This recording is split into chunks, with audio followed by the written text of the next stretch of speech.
गोपाल भाड़ अपने वाक चातुर्य और समाज के अनुसार खुद को ढाल लेने की अपनी विशिष्ट क्षमता के कारण महाराज कृष्णचंद का चाहता बन गया था। महाराज भी उसकी वाक्पटुता और बुद्धि कौशल से बहुत प्रभावित थे। उनका मन उनके साथ लगता था। अब वे दरबार के बाद भी गोपाल को किसी न किसी बहाने रोक लेते थे।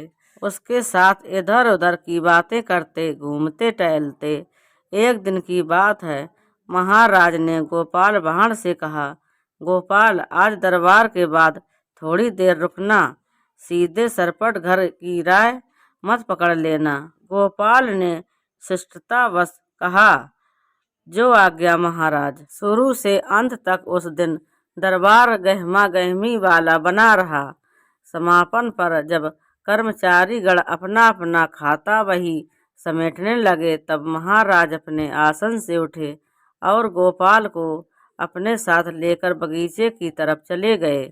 देर तक महाराज बगीचे में टहलते रहे और गोपाल से बातें करते रहे।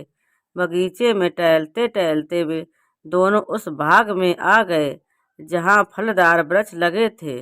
गोपाल को पके कटहल की सुगंध मिलने लगी। उसे कटहल बहुत पसंद था। जैसे जैसे दोनों आगे बढ़ते रहे, कटहल की गंध और तेज होती महसूस हुई। चलते चलते वे दोनों उस स्थान पर पहुंच गए जहां कटहल के पेड़ों का लंबा सिलसिला था। पेड़ों के तनों से लटके पके कटहलों को देखकर गोपाल के मुंह से पानी आने लगा। इच्छा हुई कि वह महाराज से कटहल मांग ले, मगर संकोच बस वह ऐसा नहीं कर पाया। सूरज डूबने के बाद जब अंधेरा घना होने को आया तब महाराज ने गोपाल को घर जाने की इजाज़त दी। बगीचे से घर की राय पकड़ने के बाद भी गोपाल की नाक में कटहल की सुगंध बसी रही। उसका मन ललचा रहा था। रास्ते में वह सोचने लगा कि ऐसी कोई तरकीब निकाली जाए कि बिना मांगे ही महाराज उसे कटहल दे दे। इसी अधेड़ बुन में राय कैसे कट गई उसे इसका भान नहीं रहा। घर पहुंचकर गोपाल ने हाथ पैर धोए और भोजन करके बिस्तर पर लेट गया। कटहल की सुवास उसे याद आती रही।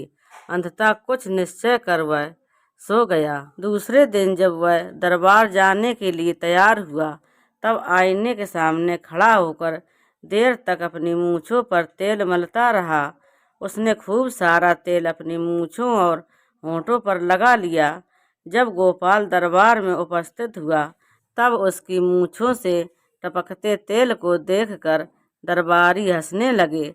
दरबारियों के हंसने का कारण जानने के लिए महाराज ने जब गोपाल की ओर देखा तब उन्हें भी हंसी आ गई। उन्होंने गोपाल को छेड़ते हुए पूछा, क्यों गोपाल, अभी तुम क्या किसी तेल के पास से आ रहे हो? महाराज के इस सवाल पर सभी दरबारी हंस पड़े। हंसी का यह सिलसिला देर तक दरबार में चलता रहा। गोपाल के मेधाबल, वाक्पटुता और बुद्धि चातुर्य की महाराज द्वारा इसी दरबार में प्रायः सराहना की जाती रही थी, जिससे सभी दरबारी गोपाल से जलते थे। आज जब महाराज ने उसकी तेल चिपड़ी मूंछों के कारण उसका उपवास किया तो दरबारियों को अपनी भड़ास निकालने का अवसर मिल गया। हंसी के बहाने वे दरबार में गोपाल का उपवास ही तो कर रहे थे। गोपाल इस स्थिति की कल्पना करके ही आया था, इसलिए दरबारियों की हंसी से उद्वेलित नहीं हुआ और न महाराज के सवाल से ही उसे कोई परेशानी हुई। उसने मुस्कुराते हुए महाराज से कहा, महाराज, मैं किसी तेल के पास क्यों जाऊंगा? तो फिर तुम्हारी मूंछों से तेल क्यों टपक रहा है? महाराज ने पूछा। महाराज, यह तो सतर्कता के लिए लगा लिया है, गोपाल ने उत्तर दिया। कैसी सतर्कता? महाराज ने पूछा। महाराज, गोपाल ने मुस्कुराते हुए कहा, कटहल का लाशा बहुत गाढ़ा होता है, चमड़ी पर लग जाएगा तो छूटना मुश्किल, मूंछों में लग जाए तो मूंछ मुड़ाए बिना कोई उपाय नहीं है। उस लाशा से छुटकारा पाने का और महाराज, मैं अपनी मूँछों से बहुत प्यार करता हूँ, इसलिए उसकी सुरक्षा के लिए मैं मूँछों में पर्याप्त मात्रा में तेल लगाकर आया हूँ। महाराज उसके उत्तर से चकरा गए। अरे, यह राज दरबार है, यहाँ तुम्हें कठियल के लाशे से बचाव की जरूरत क्या है? महाराज ने पूछा। गोपाल थोड़ी देर तक महाराज को देखता हुआ मुस्कुराता रहा, फिर बोला, महाराज, कल बगीचे में मैंने कटहल के पेड़ों पर पककर तैयार हुए सैकड़ों कटहल टटके देखे। मुझे लगा कि यदि महाराज आज्ञा देंगे तो निश्चित रूप से मुझे कटहल खाना पड़ेगा, इसीलिए महाराज को फिर हंसी आ गई। लेकिन इस बार कोई दरबारी हंस नहीं पाया। सबने समझ लिया कि गोपाल ने अपने लिए कटहल की जुगत भिड़ा ली है।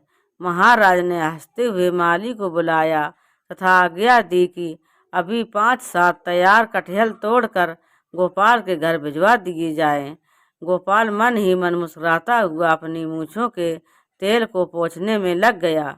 तो दोस्तों, अगर आपको हमारी कहानी पसंद आई हो तो प्लीज़ हमारे वीडियो को लाइक करें और चैनल को सब्सक्राइब करें, कमेंट करें। धन्यवाद।